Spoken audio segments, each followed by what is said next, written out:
Welcome to Uncommon Courtesy. We give you the courtesy of conversation. That's uncommonly spoke of. I'm D-Mac. I'm Wesley. And this is the show. So D-Mac, go ahead. Hold on, I want to apologize. I gave some misinformation. All right? I misread the quote. I thought they were making it so if you were unwed, they wouldn't make you pay child support. What they did was they just changed the laws where if you're unwed, the father has the same amount of rights as the mother. Because in Florida, I guess they just made it where it was like the mother had straight rights, custodial rights, all that stuff. But now they make it equal. So I told you we was gonna start calling you Poetic Flacco. This is this guy from it's called don't even do it. We're gonna start calling he give a lot of disinformation. One time.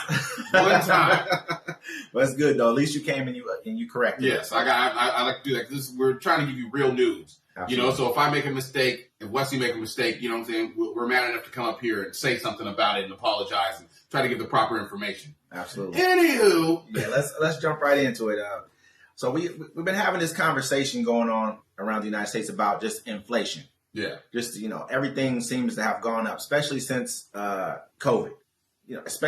Even like a little bit before that with housing prices started to inflate. But with COVID, things just exacerbated when that came around. It seems like everything just jumped up in price. We kind of know why everything shut down. There was very few items to sell. So what people did have to sell, they raised the prices on.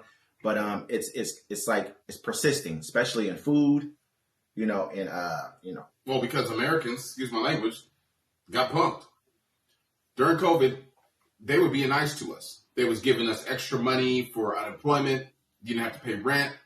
The stores, everyone was being nice. They were being kind. They were showing you how they should have been treating you in America. Mm-hmm. Now, people could have done it, and all the people that had to work during COVID that couldn't stay home, should have done a general strike. You could have got wages, you could have got food benefits, but you didn't. So now it's all kind of back to normal. So yeah, they raised the prices on you. They're not paying you more. The corporations are having record high prices or profits. Yeah. They're killing it right now. They could pay you more. They could give you benefits, but they're not going to do it because, y'all scary. I think that they tried to do it one time in Walmart. There was a Walmart in the South. I think it was. Don't quote me on the state. I think it was maybe Texas or Oklahoma. One of the two. The people at Walmart wanted to form a union, but it was just their Walmart that wanted to form the union. The rest of Walmart's like, nah, we don't want to do it. So what Walmart did, the corporation is, they closed that Walmart and built one across the street and then hired everybody that wanted to come over there, but they had to sign stuff saying they wouldn't start a union. You know what I'm saying? Hey, I'm not laughing like it's funny, but that's corporate, a way of handling things, a corporate way of handling things. But I look at like a lot of our inflation also stems from like just the financial crisis of 08. When we had to start pumping all those hundreds of billions and trillions of dollars into the economy over and over again, we brought down interest rates to an all-time low when they were basically giving free money to banks to do whatever they wanted to do with. And after a while, what they started doing is lending the money to people, and they're lending the money to people at a very low interest rate, and people are able to buy homes. And so the more people who were able to buy homes as time went on, it kind of ate up the rental market as well. So rents went up because of that. And at the same time, while the economy kept on getting better, no one raised interest rates because nobody wanted to be the person to hurt the economy.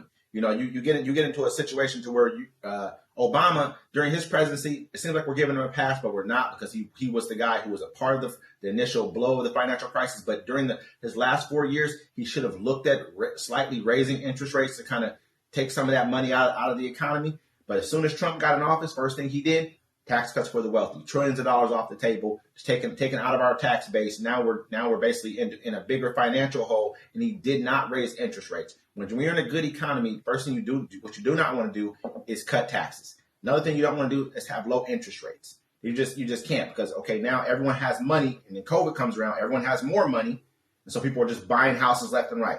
And so housing prices went up. But who else bought houses during that time? BlackRock did. Now, a lot of people don't understand who BlackRock is. It's a corporation. They've been buying houses. So, like, when you go around and go buy a house, where you probably met somebody that's like, hey, I want to go buy this house, man, but somebody's paying over, $100,000 extra on the house. I can't even compete with them. And that's who you're competing with, this corporation called BlackRock. And their CEO came out and said a while back, he said, look, he wants to make a plan for America where you don't own anything. You don't own your home. You don't own your cars, nothing. You're renting everything. And they expect you to be happy like that. Now, imagine that you don't own nothing. And at any point in time, they could be mad at you. Something could happen, like you bank with Wells Fargo. They just take everything away from you. Yeah, and I mean, there's like, okay, I don't like Wells Fargo. You look at it like there's BlackRock. I know there's Vanguard, and there's one other one. The three largest private equity firms that there are out there, and they're buying up most of the homes. And I won't say most of them. They only own about like 1.2%, but they're buying a lot of them. They own hundreds of thousands of homes. And like he said, they're buying them for a lot more than what the average consumer can pay. And so this is a lot of the reason also is why housing prices are at highs like they are, where you can get so much for your house right now. You have so much equity in your home. And so the government right now is stepping in and trying to kind of make a play to make these companies corporations no longer can buy homes, can no longer buy single family homes and apartment complexes and things like that. It's fueling homelessness. You can't afford to buy a home. I mean, everyone else is thinking, I can sell my house for this. We're going to have the same crash we had before. The fact of the matter is, honestly, when they dump these homes, if they force them to do this, they have to do it in a very methodical way. Because if they dump these homes on the market, what's going to happen to all the houses around it? The price is going to go down. Prices are going to go down right now, and the economy is going to crash. That's another housing crisis at the point. Yeah. Because most Americans' wealth are in their home. That's just what it is. They go and they take out home equity lines of credit, or they refinance their home, whatever they got to do, and that's how they get their roofs fixed. That's how they buy new things for their house, or whatever they want to end up doing. Yeah. And that's where a lot of people get their actual spending money from, is by refinancing or getting home equity lines of credit. So people, it's a double-edged sword right now. They've really boosted the economy by doing this, but at the same time, like you said, they've also made it so that housing prices are high and also rents are really high. Yeah. So this is people can't find a place to live. You look at a lot of the homeless crisis because they want $2,000 for a single bedroom. If even that. In fact, you got to have first, last month's rent, then you got to prove that you can make that much money. 3 times. You have to have 3 times the rent just to even get the place. So, and so it's... Nowadays, you got to pass background checks because they want to make sure you weren't one of the people that didn't pay your rent for 2 years. Because them bills came due. And you got to look at things like this at the same time, too. As much as we're looking at this and we're saying that these people should not be able to buy, corporations shouldn't be able to buy this. This is what inflation is about. But at the same time, as a country, are we here to say that who can and what a person can and can't do with their money? Are we going to say, because a corporation can just as easily downsize and create sub corporations that do the same thing that large corporations are doing. Yeah. And do the same exact thing and bring housing prices up. But you also have to look at the consumer. The consumer is going to be hurt by this too. So do you think they're going to want to have those houses dumped on the market and then automatically they're underwater now? Well, something's got to give. It's like people are like, I can't wait for the food prices to go down. They're never going back down. House prices, they might go down because of the budget, but everything else is never going to go down until people take a stand. How about this? Stop buying Miracle Whip for a day. Actually, not even a day. Stop buying it for 5 months. You know what's going to happen? They're going to drop the price. I don't even use Miracle Whip. It's disgusting. But I'm just saying, it's like, stop going to McDonald's. Stop eating McDonald's for 3 months. You know what they're going to do? They're going to lower the price. Hey, we're bringing back the dollar menu. But it's also going to hurt that small or that large scale, those farms, those employees who work and they make those products. Now they're out of work. Now you're starting a crisis somewhere else. With the ones that they're about to replace everybody in fast food with robots anyways. Think about it. The McDonald's food already comes in frozen. You're just reheating frozen food. I already seen the buildings where they just put the boxes in there. They put them all in there. And then after they do that, the machines run them all. They have 2 people in there to make sure the machines are running. They have a machine to clean the floor, the machine to clean the bathroom, a machine that takes your order. I think just the hardest thing that we're really going to face as a nation is that we're really heading towards, I think, a majority of our country wanting socialist policies. This is what I believe. I know this is kind of a stretch from but people, they want controls on rent. They want controls on food. They want drug prices are a little bit different because we're paying 10 times, or not 10 times, but 2 and 3 times more than the nearest countries who can pay a lot more, but we're getting gouged. A lot of people in California, they drive down, if they're in Southern California, they drive to Mexico to go get their meds because it's cheaper. Yeah, no, absolutely. But you don't need a prescription. When you're getting into those kind of policies, right? I mean, you're getting into those kind of policies. Those are like Marxist policies. Those are socialist policies, Karl Marx type policies. I think people are upset about the rent. I'd be upset about the rent. I remember when I was a teenager and I turned 18, I could work at Burger King and afford a 1-2 bedroom apartment. That's true. Nowadays, you got to have roommates. Nowadays, you can't leave your relationship because you can't afford to split. The first price I ever got was $500. I split it with me and a friend of mine, and it was about $250 a piece. I got my check. I said, "Who are all these people in here taking my money?" I'm like, "Yo, what is this?" Because your first check, you count it all without the taxes. Mm-hmm. You're like, "Ooh, I'm about to have this much. I work this many hours by the minute." And then FICA, Medicare. I tried to go to the hospital to use Medicare. They was like, "You ain't old enough yet." I was like, "What?" But yeah, I mean, that's a subject that I think we really need to touch on. Is just like the fact that we are starting to have a lot more socialist type thinking in our country, but we're not paying attention to it. I feel like honestly, we almost had our first socialist president 8 years ago. So the way I view things, within the next 4 to 8 years, we're probably with the way our economy's moving, the way things are heading, wages are staying stagnant, prices are going up, people are getting angry.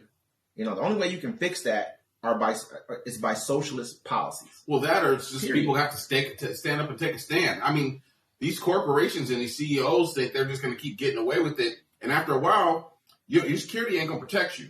Your money can't. You're going to have to leave the country because your money ain't going to save you. So what are we taking a stand on? I'm going to cut you off. Sorry. You're taking a stand on the profits and the capital greed. So you're telling them they cannot make a certain X amount of dollars. They can't charge for a certain amount. I mean, you can charge all you want, right? But think about this. If I got to pay $20 for a McDonald's meal, but I work at McDonald's and I only make $9 an hour, I got to work $17 over here. Yeah, $17 here. But some other states it's lower. Like $9. You know what I'm saying? So I'm saying, if I got to work 3 hours just so I can eat, what's stopping me from stealing from you? Like I'm saying, like a while back, I knew some people that was working at McDonald's and they got paid on the 1st and the 15th. But in their contracts, it said that the job didn't have to pay them for up to 7 days. Mm-hmm. So, they're about to lose their places because they're late on their rent all the time. So they're calling me like, "Hey, D-Mac, you want some nuggets? Some fries?" I'm like, "What do you mean, like a number 2 or something?" He's like, "Nah, the whole box." The whole box. He's like, "Look, I need my money. They don't want to pay me my money, so I'm going to sell this stuff because I got to pay my rent." I'm not laughing about it, but it's funny, but it's sad. It's really happening out here. I mean, don't get me wrong, but that's this was years ago. Years ago, yeah. Absolutely. But just to me, I can see it happening. I mean, I want people to kind of, not saying like mark my words, but I just see it happening. We were so close before. Maybe that's because Hillary was running and Bernie had a chance against her. But I just see that we're so close to so many people with an outcry. We don't want to say socialism. I'm not a socialist. I'm a capitalist. I do believe in some socialist policies. We have a lot of socialist policies that we abide by right now. The police, that's socialist. Military, socialism. Firefighters, socialism. Any kind of welfare, not just welfare for like people who are on welfare. We're talking about farm subsidies. Those are all welfare programs. Corporations are on welfare. They get welfare from the government. Yeah, they get welfare. Well, the government, they get subsidies just like Walmart. Like you work at Walmart and then the government subsidizes them because their Walmart doesn't pay their employees enough, so the employees have to be on state assistance and food stamps. Yeah. Imagine that. Walmart makes billions of dollars a year, but they purposely don't pay their employees money so that they can be on get government subsidies and pay them. So what do we do then? So what do we do at that point in time? Do we enforce Walmart has to pay their employees an X amount of dollars? No, that's what the minimum wage is for. They would just be look. Walmart's crazy, man. I worked at Walmart in 2001. I'm gonna tell you the practice that they did when I worked there. I worked there. They gave me a raise, right? I had like 26-cent raise at the time. I was like, ooh, yeah, I'm about to make some more money. And the manager kind of giggled at me.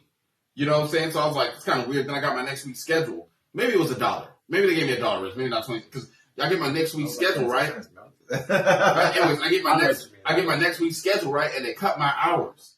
That's how they get you. So I made the same amount of money, even though they gave me a raise. That's a cold game, right? Cold game. And right. they work you full time, but they don't make you full time. They make you call you part time, but they give you full time hours, so they ain't gonna give you benefits. I mean, and this is what I'm saying. This goes right into my point that America is on the path to becoming a socialist country, and I don't think that we realize it. I don't think it's good for America. I think some things. I think education. We should socialize education. We should not be paying levies on schools. Yeah, we shouldn't. Why do you have to pay a levy for schools? That should not happen at all. All schools should be funded. Everything I think schools should be funded. I think childcare should be fully funded by the government. And from the time the kids if we care about our nation, we care about the direction of our nation, how our nation is going to grow and take us to the next generation and prosper. We should be funding healthcare. We should be funding education. To me, that's just my personal opinion. But I'm not going to speak. I mean, healthcare should be cheap. I don't want to beef with pharmaceutical companies. I definitely want. They blew a plane out the sky one time. I mean, I think it happens. I mean, that's part of life. Yes, actually, you can look this up too, and it's not a conspiracy. You can actually look this up. I know this fact. The people that were doing AIDS research were flying from somewhere in Europe because they had something to tell everyone. They're like, they basically cured AIDS and HIV. Mm-hmm. They were flying, and somehow a rocket shot the plane out the sky, and it set AIDS research back 15 years. Pharmaceutical companies and some people, they fly under the radar because there's somebody you actually need, just like pumping gas. You're not going to complain about it. Again, I think we had this conversation in our last segment. It's not pharmaceutical companies were started by Standard Oil.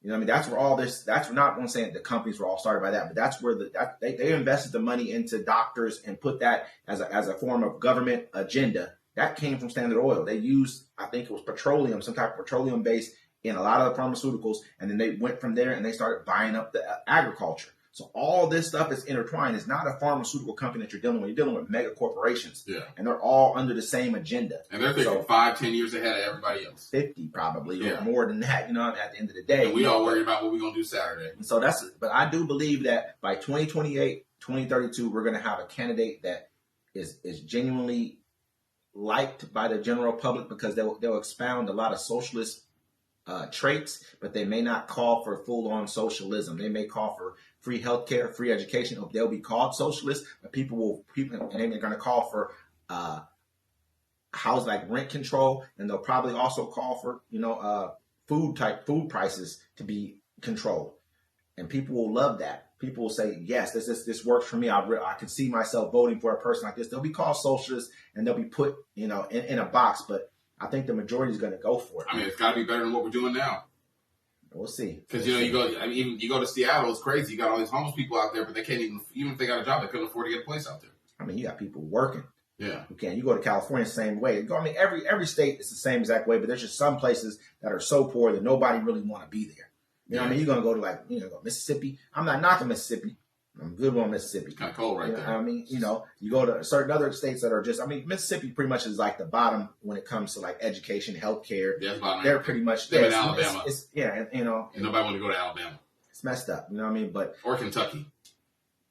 But that's just kind of what I that's just kind of what I think about, where we're at right now. I do believe America is ready for socialism. I believe that we are on the cusp of a socialist takeover in this country, and I do not agree with it. Me personally, I believe that capitalism is what, free market, I guess you want to call it, to a degree. I won't say a total free market because I do think there's some things that have gotten out of hand, especially with how the government and, everyone's knowing about bills before they come out and kind of how all that moves. But at the end of the day, I do believe that capitalism is the best thing that ever happened to this country. It made us strong. It made us a very powerful nation. But I believe that we need someone with a more open view of understanding how our economy works and what we really need.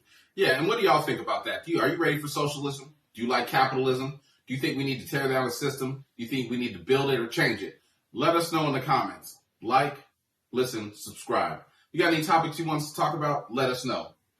I'm Common Courtesy.